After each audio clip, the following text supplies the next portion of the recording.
कि तोहार आइल नइखे खाए रोटी भात के, पूछत नइखे हमरा बात बनी कैसे बनी हो रामा कैसे बनी फुलौरी बिना चटनी। सिंह निराला जी एक माटी से ही छूते हुए इस गाने को सुनाएंगे।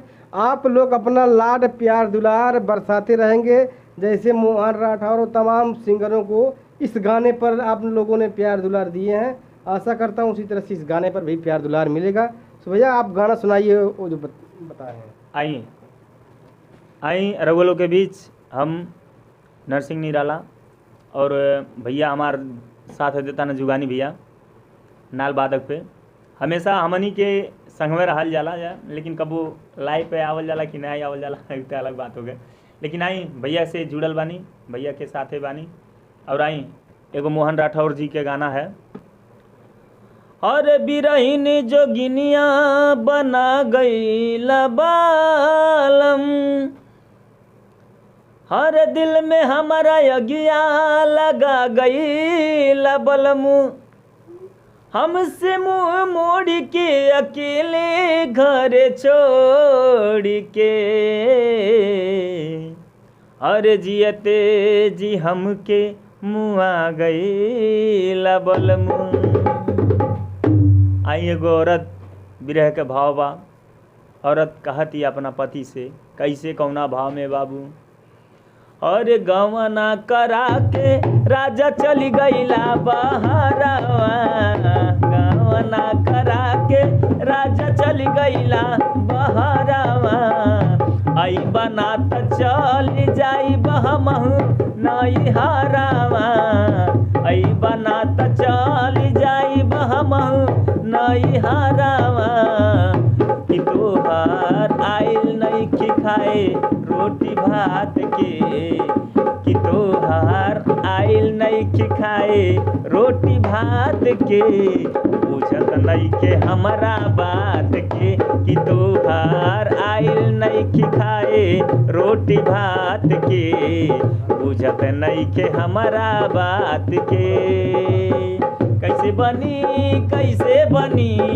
कैसे बनी हो रामा कैसे बनी फुलौरी बिना चटनी, कैसे बनी फुलौरी बिना चटनी कैसे बनी, कि तोहार आइल नइखे खाए रोटी भात के, पूछत नइखे हमरा बात के, कि तोहार आइल नइखे खाए रोटी भात के, पूछत नइखे हमरा बात के। और औरत कहा दिया कौन कौन चीज ओकरे ऊपर दुख होता, रोजो गतिनिया संगे मरद संगे सूते, मरद संगे सूते दादा मरद संगे सूते, असरे में कटे असरे में दिया बूते, असरे में दिया बूते असरे में दिया बूते, रोजो गतिनिया संग में हर संग सूते,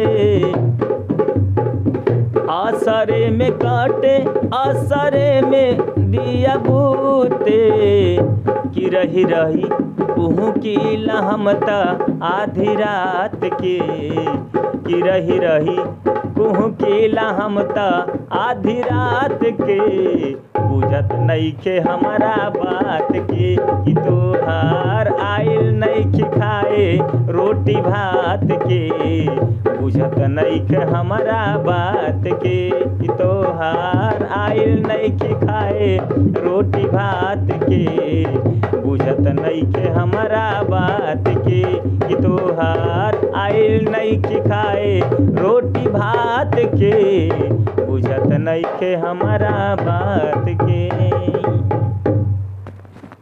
सो दोस्तों आप लोगों ने फाइनली देखा, इतना सुंदर गाना सुना है हमारे भैया जो माटी के छूते हुए हमारे मतलब समाज का गीत है, जो विरह का गीत है, इस तरह का गाना जो सुना है हमारे भैया, बहुत ही अच्छा लगा हम लोगों को और हमको अच्छा लगा। और आप लोगों को कैसा लगा कमेंट बॉक्स में ज़रूर लिखिए, और साथ ही लिखिए हमारे जो जुगानी भैया हैं, जुगानी भाई नाल वादक, वो अच्छा बजाते हैं कि कैसा बजाते हैं। थोड़ा आप अपना जो है कुछ बोलेंगे दर्शकों को। भैया राम प्रवेश राही म्यूजिकल टीम, हमारे प्रवेश भैया हमारे साथ म्यूजिक प्ले करते हैं, हम ढोलक बजाते हैं। हम लोग इतने समय मतलब प्रोग्राम नहीं कर रहे हैं, सावन का महीना है, घर पे बैठे हैं, यही थोड़ा एंजॉय और आप लोगों का मतलब प्यार दुलार बैठ के यही एंजॉय कर रहे हैं। धन्यवाद।